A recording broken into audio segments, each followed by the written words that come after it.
എല്ലാവർക്കും ചെമ്പനീർ പൂവിൻ്റെ പുതിയ വീഡിയോയിലോട്ട് സ്വാഗതം. അപ്പോൾ നമ്മുടെ ഉറിയടി മത്സരത്തിന് 2 ഗ്രൂപ്പായിട്ട് തിരിച്ചിരിക്കുകയാണല്ലോ, ചന്ദ്രയുടെയും ഭർത്താവിൻ്റെയും. അതിൽ ചന്ദ്രയുടെ ഗ്രൂപ്പിൽ നമ്മുടെ സച്ചിയും ഉണ്ട്. സച്ചി ചന്ദ്രയുടെ ഗ്രൂപ്പിലായത് ചന്ദ്രയ്ക്ക് ഒട്ടും ഇഷ്ടമായിട്ടില്ല. സച്ചി ഒന്ന് ഞങ്ങളുടെ ടീമിൽ നിന്ന് മാറ്റിത്തരൂ എന്നാണ് ചന്ദ്ര അച്ചാമ്മയോട് പറയുന്നത്. ഇത് കേട്ട് നമ്മുടെ സച്ചിയും രേവതിയൊക്കെ വല്ലാതെ വിഷമിക്കുന്നുണ്ട്. അപ്പോൾ സച്ചിയും അച്ഛനോട് പറയുന്നുണ്ട്, എന്നെ അച്ഛൻ്റെ ഗ്രൂപ്പിലോട്ട് ചേർക്ക്. അച്ഛൻ്റെ അച്ഛനുള്ള ടീമിനെ തോൽപ്പിക്കാൻ എനിക്കിഷ്ടമില്ല. അതുകൊണ്ട് അച്ഛൻ്റെ ഗ്രൂപ്പിലോട്ട് എന്നെയും ചേർക്കെന്ന് പറയുവാണ്. അമ്മ അങ്ങനെ പറഞ്ഞപ്പോൾ സച്ചിക്ക് നല്ല വിഷമമായി. രേവതിക്കും അതുപോലെ തന്നെ നല്ല വിഷമമായിട്ടുണ്ട്. പക്ഷെ നമ്മുടെ അച്ചാമ്മ വിട്ടുകൊടുത്തില്ല. അതെന്താ ചന്ദ്രേ, സച്ചിയും നിൻ്റെ മോനല്ലേ, അവനും നിൻ്റെ ഗ്രൂപ്പിൽ ഉണ്ടാവട്ടെ എന്ന് പറഞ്ഞ് അച്ചാമ്മ സച്ചിയെ അവരുടെ ഗ്രൂപ്പിൽ തന്നെ, ചന്ദ്രയുടെ ടീമിൽ തന്നെ ചേർക്കുകയാണ്. അങ്ങനെ ഉറിയടി മത്സരത്തിനായി എല്ലാവരും പറമ്പിലോട്ട് പോയി. അവിടെ കുറച്ച് അയൽവാസികളും ഉണ്ട്. അപ്പം എല്ലാവരും ചേർന്ന് വളരെ സന്തോഷത്തോടെയാണ് ഉറിയടി മത്സരം പ്ലാൻ ചെയ്തിരിക്കുന്നത്. അച്ചാമ്മ ആദ്യം തന്നെ എല്ലാവർക്കും ഈ മത്സരത്തിലോട്ട് സ്വാഗതം എന്നൊക്കെ പറഞ്ഞ് അനൗൺസ് ചെയ്തു. പിന്നെയും നമ്മുടെ സമ്മാനത്തിൻ്റെ കാര്യം പറഞ്ഞു. ജയിക്കുന്ന ടീമിന് എൻ്റെ വക സമ്മാനമുണ്ടെന്ന് അച്ചാമ്മ ഒന്നുകൂടെ അനൗൺസ് ചെയ്തു. എന്നിട്ട് നമ്മുടെ മത്സരം തുടങ്ങുവാണ്. അപ്പോൾ ആദ്യം തന്നെ നമ്മുടെ ചന്ദ്രയുടെ ഗ്രൂപ്പിലെ സുധിയാണ് വിളിച്ചത്. ചന്ദ്രക്ക് അപ്പം തന്നെ പറഞ്ഞു, എൻ്റെ മോൻ അവൻ തന്നെ ഈ മത്സരത്തിൽ ജയിക്കും. സുധി എന്ന് പറഞ്ഞാൽ ആരാ? അവൻ എല്ലാ മത്സരത്തിലും ഫസ്റ്റ് അടിക്കുന്നവനാണ്. എന്തായാലും എൻ്റെ മോൻ ഉറിയടി മത്സരത്തിൽ ജയിച്ചിരിക്കും എന്നൊക്കെ പറഞ്ഞ് ചന്ദ്ര സുധിയെ വിടുവാണ്. സുധി ആണെങ്കിൽ എല്ലാവരുടെ അടുത്തുനിന്ന് അനുഗ്രഹം മേടിച്ച് പോകുവാണ് ഉറിയടി മത്സരത്തിന് വേണ്ടിയിട്ട്. അങ്ങനെ കണ്ണു കെട്ടാണ്ട് ഉറിയടിക്കാൻ പോയി. അപ്പോൾ കൂട്ടുകാരൊക്കെ ചേർന്ന് കണ്ണൊക്കെ കെട്ടിക്കൊടുത്തു. എന്നിട്ട് സുധിയെ ഉറിയടി മത്സരത്തിന് വേണ്ടി കറക്കി വിട്ടു. കറക്കാൻ നേരത്ത് പറയുവാണ്, എനിക്ക് നല്ല ബ്ലഡ് പ്രഷറൊക്കെ ഉള്ളതാണ്, എന്നെ അധികം കറക്കല്ലേ എന്നൊക്കെ പറഞ്ഞാണ് സുധി അങ്ങനെ ഉറിയടി മത്സരത്തിന് വേണ്ടി പോകുന്നത്. എന്ത് ചെയ്യാൻ, സുധി അടിച്ച് ലാസ്റ്റ് അവിടെയുള്ള ആളുകളെ അടിക്കാൻ തുടങ്ങി. അങ്ങനെ സുധിയുടെ സമയം കഴിഞ്ഞ് അടുത്തതായിട്ട് പിന്നെ വിളിച്ചത് നമ്മുടെ എതിർ ടീമിലെ ശ്രുതിയെയാണ്. ശ്രുതിയും അതേ കണ്ണൊക്കെ കെട്ടി ഉറി അടിക്കാൻ വേണ്ടി തുടങ്ങി. ശ്രുതിയും ഉറി അടിച്ചടിച്ച് ലാസ്റ്റ് രേവതി അടിക്കാൻ വേണ്ടി ഓടിച്ചിടാൻ തുടങ്ങി. ശ്രുതി ഇവിടെയല്ല, അങ്ങോട്ടേക്ക് പോകുമെന്ന് പറഞ്ഞിട്ടും ശ്രുതി ഒന്നും കേൾക്കുന്നില്ല. ശ്രുതി നടന്ന് പറമ്പിലോട്ട് പോകാൻ തുടങ്ങി.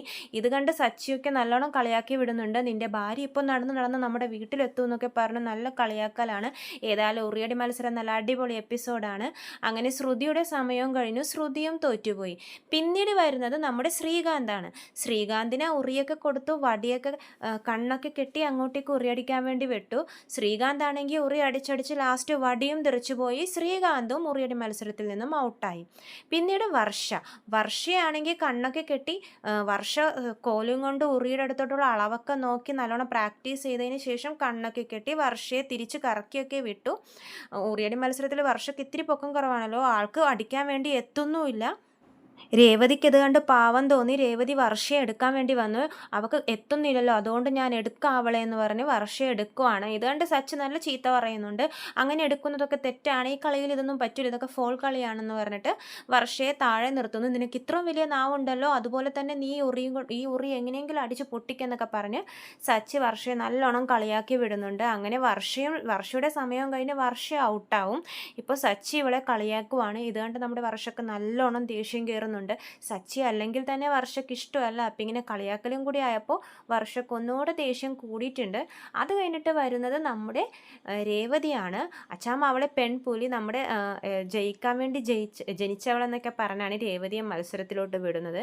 രേവതിയും കണ്ണൊക്കെ കെട്ടി ഉറി അടിക്കാൻ വേണ്ടി പോയി. രേവതി അടിക്കുമായിരുന്നു, പക്ഷേ എല്ലാവരും രേവതി ജയിക്കും എന്നാണ് ഓർത്തത്. പക്ഷേ രേവതി അടിച്ചടിച്ച് ലാസ്റ്റ് നമ്മുടെ സുധിയുടെ തലക്കിട്ട് ഒരടി കൊടുക്കും. ഇത് കണ്ട് സച്ചി നല്ലോണം കളിയാക്കുന്നുണ്ട്.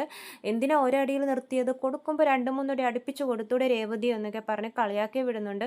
സുധിയുടെ തലയിൽ അടിച്ചതും നമ്മുടെ ചന്ദ്രയൊക്കെയുടെ സ്വഭാവമൊക്കെ മാറി. ചന്ദ്ര രേവതിയെ ചീത്തയൊക്കെ പറയുന്നുണ്ട്. നീ മനഃപൂർവ്വം അല്ലടി എൻ്റെ മോൻ്റെ തല പൊട്ടിച്ചെന്നൊക്കെ പറയുന്നു. ശ്രുതിയും രേവതിയെ ചീത്ത പറയും. എന്നാലും അതൊരു കളിയുടെ സ്പിരിറ്റിൽ അതൊക്കെ മാറി. പിന്നീട് വരുന്നത് നമ്മുടെ സച്ചിയാണ്. സച്ചി നമ്മുടെ ആയുധമുറകളൊക്കെ ഇറക്കി വടിയൊക്കെ കറക്കി നല്ല സ്റ്റൈലിലാണ് ഉറിയടിക്കാൻ വേണ്ടി വരുന്നത്. അത് കണ്ടപ്പോൾ തന്നെ എല്ലാവർക്കും മനസ്സിലായി സച്ചി ആയിരിക്കും ഈ കളിയിൽ ജയിക്കാൻ പോകുന്നത് എന്ന്. അങ്ങനെ പ്രതീക്ഷിച്ച പോലെ തന്നെ നമ്മുടെ സച്ചി അതിഗംഭീരമായി തന്നെ ഉറിയും അടിച്ചു പൊട്ടിച്ചു. എല്ലാവർക്കും സന്തോഷമായി. ചന്ദ്ര വളരെ സന്തോഷത്തിൽ നല്ല ആദ്യമായി സച്ചിക്ക് വേണ്ടി കൈകൊട്ടി അവനെ പ്രോത്സാഹിപ്പിച്ചു. സച്ചി ജയിച്ചതിൽ ചന്ദ്ര ആദ്യമായി അഭിമാനിച്ചു. ആദ്യമായി നമ്മുടെ ചന്ദ്രക്ക് സച്ചിയോട് ഒരു അഭിമാനം, സച്ചി ജയിച്ചതിൽ ഒരു അഭിമാനമൊക്കെ തോന്നി, അവനോടൊരു സ്നേഹമൊക്കെ ഇപ്പോൾ തോന്നി തുടങ്ങിയിട്ടുണ്ട്. മറ്റ് 2 മക്കളും തോറ്റുപോയല്ലോ. സച്ചി ഒട്ടും ഇഷ്ടമില്ലാത്ത സച്ചിയാണ് ഇതിൽ ജയിച്ചത്. എന്നാലും ചന്ദ്ര നല്ലോണം സന്തോഷിക്കുന്നുണ്ട്. എല്ലാവരും സച്ചി എടുത്ത് പൊക്കും. അപ്പോൾ സച്ചി പറയും, എന്നെ എന്തിനാടാ പൊക്കുന്നത്, നമ്മുടെ ടീം ലീഡറെ പൊക്ക്, നമ്മുടെ അമ്മയെ പൊക്കെന്ന് പറഞ്ഞ് എല്ലാ മക്കളും കൂടി ചേർന്ന് നമ്മുടെ ചന്ദ്രയെ എടുത്ത് പൊക്കുവാണ്. ചന്ദ്ര വളരെ സന്തോഷത്തിലാണ്.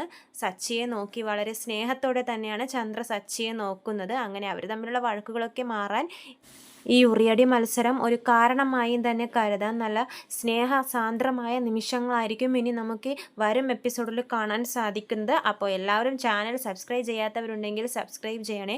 ചന്ദ്രയും സച്ചിയും തമ്മിലുള്ള സ്നേഹപ്രകടനം കണ്ട് രേവതിയുടെയും നമ്മുടെ അച്ഛൻ്റെയും അച്ചാമ്മയുടെയും എല്ലാവരുടെയും മനസ്സ് നിറയുവാണ്. എല്ലാവർക്കും വളരെ സന്തോഷമായി. ഇതുകൊണ്ട് ഇങ്ങനെയെങ്കിലും ഒരു ഉപകാരം ഉണ്ടായല്ലോ എന്നോർത്ത് അവർ വളരെയധികം സന്തോഷിക്കുന്നുണ്ട്. ചെമ്പനീർപ്പൂവിൻ്റെ വരും ഭാഗങ്ങൾ ഇനിയും ഈ ചാനലിൽ അപ്ലോഡ് ചെയ്യും. അപ്പോൾ ചാനൽ സബ്സ്ക്രൈബ് ചെയ്യാത്തവരുണ്ടെങ്കിൽ സബ്സ്ക്രൈബ് ചെയ്യണേ. എല്ലാവർക്കും നന്ദി.